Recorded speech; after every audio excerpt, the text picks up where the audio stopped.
6 child monarchs who changed history. Find out about 6 young rulers whose actions and decisions had very grown-up consequences. Ptolemy XIII Theophilophater Hulton Archive. The 13th ruler of Egypt's Ptolemaic dynasty, Ptolemy XIII rubbed elbows with some of ancient history's most towering figures during his short life. The young pharaoh first came to power in 51 BC at the age of 11 or 12. He soon found himself overshadowed by his famous sister Cleopatra, whom he had married in accordance with ancient Egyptian custom. Jealous of her increasing celebrity, in 48 BC, Ptolemy sparked a civil war after he plotted with influential members of the court and expelled Cleopatra from Egypt. Ptolemy also allied himself with the Roman leader Pompey, who was then at war with Julius Caesar. When Pompey was defeated and arrived in Egypt seeking refuge, the teenage pharaoh had him assassinated in an attempt to impress Caesar and ingratiate himself to Rome. The plan proved unsuccessful,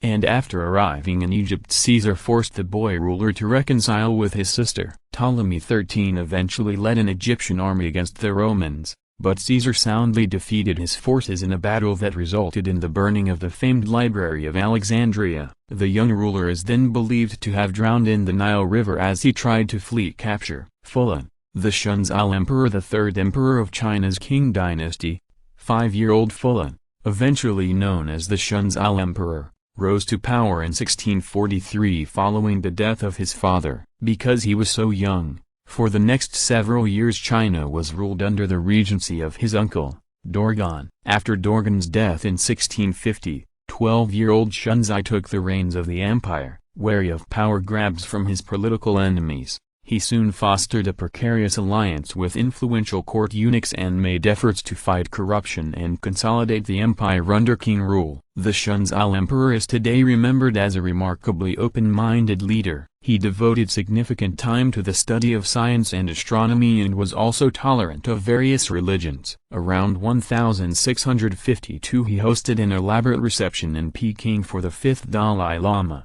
But he also regularly consulted with an Austrian Jesuit missionary named Johann Adam Schall von Bell. While he never became a Catholic, the emperor considered Schall one of his closest advisors and even referred to him as E-grandfather. Shunzai died from smallpox in 1661 at the age of 22. His son, the Kangxi Emperor, would go on to reign for over 60 years. Elagabalus Hulton Archive. The Roman Emperor Elagabalus may have taken power at the tender age of 15, but his 4-year reign was anything but innocent. A native of Syria, Elagabalus seized control of Rome in 218 after his mother and grandmother sparked a revolt by claiming he was the illegitimate son of the recently murdered Emperor Caracalla. The young ruler wasted little time in causing controversy. Before he had even arrived in the capital city, he installed the Syrian sun god Elagabal, whose cult he ruled as high priest, as the chief deity of Rome. He went on to shock the public with his sexual excesses,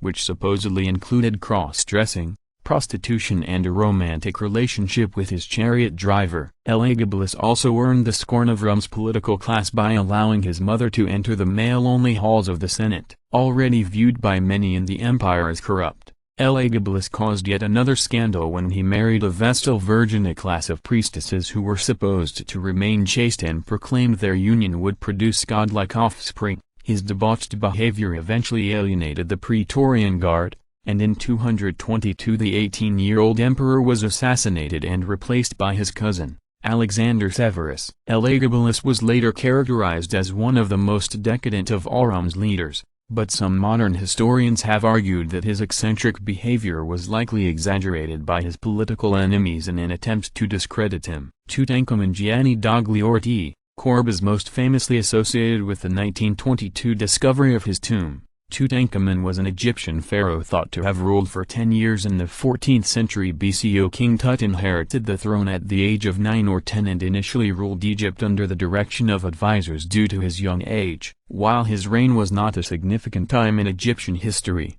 Tutankhamen did institute some major societal changes. Most important was his reversal of the unpopular reforms of his father, the heretic King Akhenaten. Abandoning Akhenaten's decree that the sun god Aten be the sole deity, Tutankhamen reinstated the god Amun and restored Thebes as Egypt's capital city. King Tut died mysteriously around the age of 19, But his most important contribution to history would come over 3,200 years later, when the British Egyptologist Howard Carter uncovered his final resting place in the Valley of the Kings, one of the best preserved Egyptian burial sites ever discovered. Tutankhamun's tomb helped shape our modern understanding of ancient Egyptian royal customs. Mary, Queen of Scots. Mary Stuart, more famously known as Mary, Queen of Scots, ruled as queen of two separate nations before she was 18 years old. Mary became Queen of Scotland after her father died only 6 days after her birth in 1542. While she was too young to govern,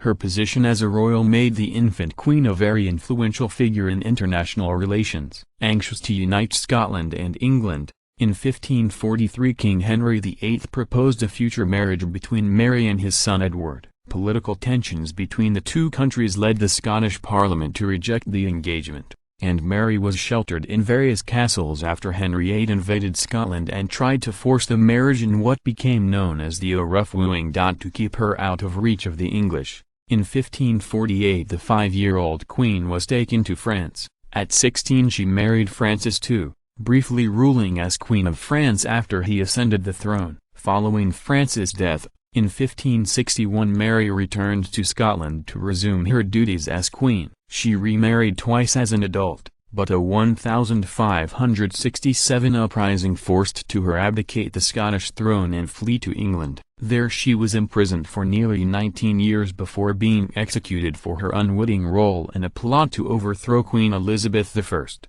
Baldwin IV of Jerusalem. King Baldwin IV not only saved Jerusalem from capture at the age of 16, but he did it while suffering from a debilitating disease. Born in 1161, Baldwin IV rose to power at the age of 15 following the death of his father, Amalric I. Despite suffering from leprosy since childhood, Baldwin IV would go on to repeatedly defend his Christian kingdom against Saladin, the famed Muslim military tactician who ruled as Sultan of Egypt and Syria. When Saladin moved toward the city of Ascalon in 1177, the young King Baldwin IV rushed to the site with only a small complement of infantry and a few hundred Knights Templar. Besieged within the city's walls by Saladin's superior numbers, Baldwin IV managed to break his army out of the fortress before routing the Muslim forces at the Battle of Montjizred. After securing a brief peace agreement with Saladin, the teenager returned to Jerusalem a hero. He would go on to fight many battles against Saladin's forces after the truce ended,